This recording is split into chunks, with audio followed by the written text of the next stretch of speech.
Hi guys, welcome back to my channel. Today I'm going to be doing another book summary, which is the book that I just finished this morning, and it is the book called The Silent Patient. I knew going into this book that it's going to be a thriller, but it's been my recent trend not to read the synopsis of the book so that I save myself all those possible spoilers from reading a lot of thriller book in the past. This book has been talked about a lot, especially by the YouTubers or influencers that I follow on YouTube as well as Instagram. So I thought I want to try and read that as well. It's important to understand going into reading this book that it is actually broken down into a few parts. Each part is not necessarily parallel to the timeline of one another. Let's just focus on the first part where the story is introduced by the narrator, whose name is Theo, and he is a psychotherapist. It started out where it's been 6 years since Alicia, who is a very famous painter, killed her husband 6 years ago. Theo, the narrator of this story, gets very curious on what's happening to her. He's very curious about what happened to her that day, because as a result from her killing her husband, the media was swarming her from day one, and at that point it sort of slowed down because it's been 6 years, but people are still curious what happened, especially because after that day that her husband died, she stopped talking. She didn't even talk to defend herself in court when all those trials were happening. One day she ended up in this psychiatric facility, and even then she still hasn't talked to anyone. Basically, everyone at that unit has totally given up on her. Just let her live her daily life until God knows when. Now, the narrator of this story, as I said, he is a psychotherapist. He at one point became interested in her case because it's been his intention to help people once he finally studied psychotherapy. During part 1 of this story, Theo was trying to get into the psychiatric unit that Alicia was placed at, so he resigned from where he is and transferred into that facility. From then on, he asked for his superior to be assigned to Alicia so that he could be closer to her and try to do something to solve this mystery that is Alicia's life. Now, from his investigation, he talked to a few people and got to know that during Alicia's childhood, she was in a car accident. Well, it's not actually an accident. Her mother who drove that car, and she was attempting suicide. The car crashed, but Alicia lived. Theo had the theory that whatever happened that night that made her kill her husband might have stemmed from her childhood. So that's when he went and looked for the people in Alicia's life before she got married, before that night happened. So because of that, Theo was able to piece together things bit by bit. Although during every session that he was with Alicia, she very adamantly refused to speak, even though he was very clear with his intention to help her. Another weird thing that happened after Alicia's husband's death is the way people couldn't tell whether she is grieving or not. She went straight to painting, and there was this one painting of her. Actually, the last painting that she did before she was then assigned to the psychiatric unit was this painting of herself. The self-portrait was then named Alcestis. It's actually a Greek mythology that sort of relates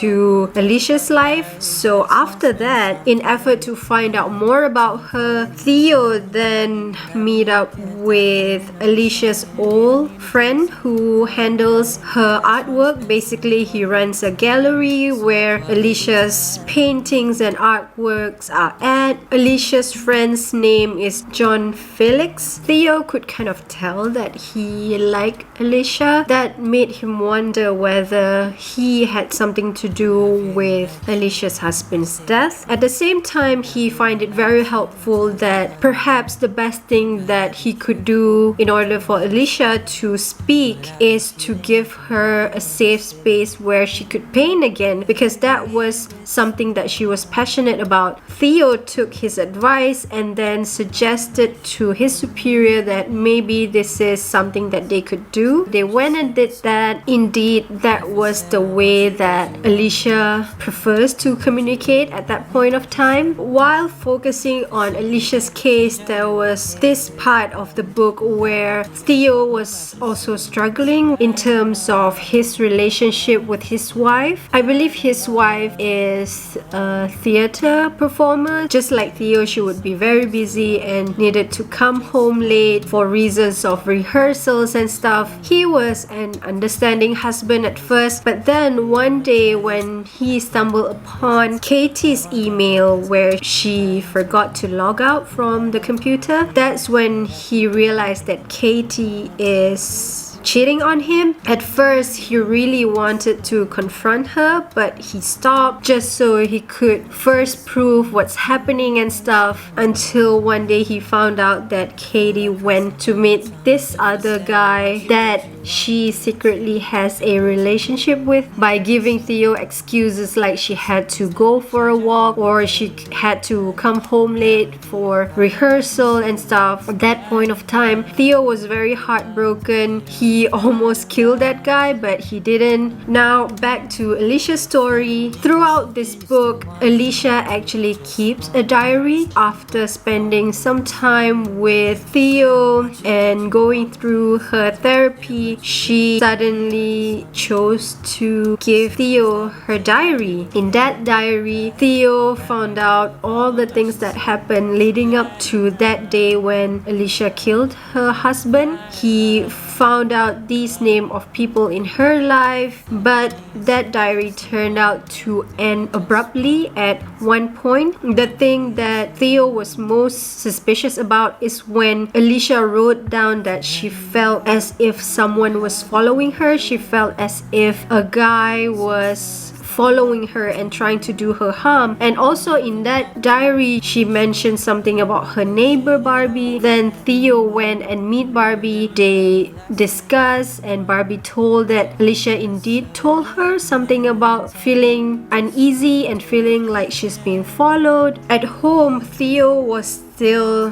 pretending that he didn't know what was happening with his wife. One day he decided to follow his wife's secret lover, and he actually found out that that guy has a wife. It wasn't only him that is cheated in this situation. One day after meeting Alicia's cousin, Theo found out that Alicia's father had actually said something that changed her forever. What he said to her was basically something like Alicia should have died instead of her mother. Once he had that information, he confronted Alicia about it and tried to make her speak. Luckily, she finally speaks and she slowly tells Theo the truth about her past. One day, she finally told him what happened to her that day. What happened was similar to her diary entry. There was a man following her, and one day while she was at home, that man entered into her house and then finally tie her up and wait for her husband to come back to then shoot her husband. Alicia told Theo that that intruder had shot her husband. In her mind, at that point, Theo was not convinced. He felt like Alicia was bluffing and trying to manipulate him, but he kind of leave it at that. When he comes back to work the next morning, he found out that Alicia has fallen into a coma. It was said that she was overdosed on some kind of drugs prescribed at that institution. This is where the plot twist come in. When Theo went to see Alicia, he saw some sort of injection mark on her arm, and that's when Theo tried to pin the crime towards one of the staff in that institution, when in reality, the day before, when Alicia was telling story about what happened that day to her husband, it turned out that Theo was actually her stalker, and that everything was actually real, when everybody thought that Alicia was having this psychotic episode and feel like someone was following her, when actually Theo was the one that was following her. During that night, when Alicia's husband came home, he forced Alicia's husband to choose between his life and Alicia's life. At that point of time, Alicia realized that her husband did not love her, so Theo proceeded to shoot, and everybody thought that the other person died, when in fact Theo didn't shoot anyone. He shot the roof, I think. After proving that Alicia's husband is unfaithful to her, Theo went out of that house, and Alicia ended up picking the gun and shoot her husband instead. So in the real story, Alicia indeed killed her husband, but it was kind of triggered by Theo, and the reason goes back to the Greek mythology. Alcestis is a character who is very devoted to her husband. She sacrificed herself to bring her husband back, I think, and how it relates to the story when Alicia shot her husband was when Theo shot at the roof. She thought she had died, but when her husband was not interested in sacrificing himself for her, that was when she realized that she is already metaphorically dead, which is why she refused to speak at all once she had shot her husband in the face 5 times. She felt as if her love and whatever love that her husband told her prior to that was just empty words. That was the end of their love story in her mind. After pinning the crime on his co-worker, Theo then went home to his wife and thought that everything was okay, until one day one detective came to his house, and he thought that that cop was just trying to get his statement because he was the one who treated Alicia, when in fact that detective already have the latest diary entry of Alicia, where explain everything regarding what happened that night and Theo's involvement when it comes to things that happened that night. So the story sort of ended there on a cliffhanger, but we kind of know what happened to him. He finally got caught. I have to say that the first half of the book is kind of slow because it was trying to mask how psycho Theo is, and also I guess the writer is trying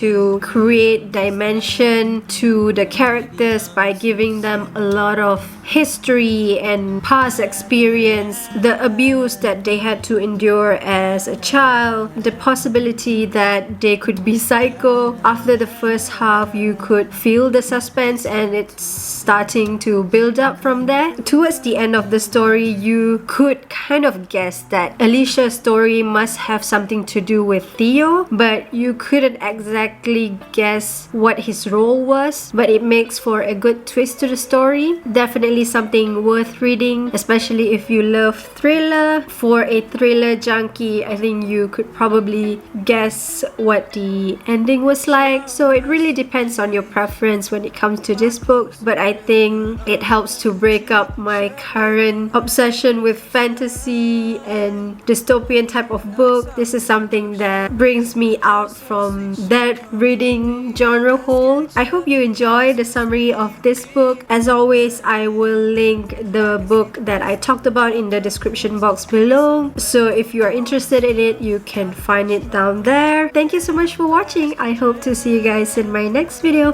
Bye! Burn blood, make us feel fine. Body heat, make the skin cry. Baby, babe, it's a good night. When we wake up still on the bedside.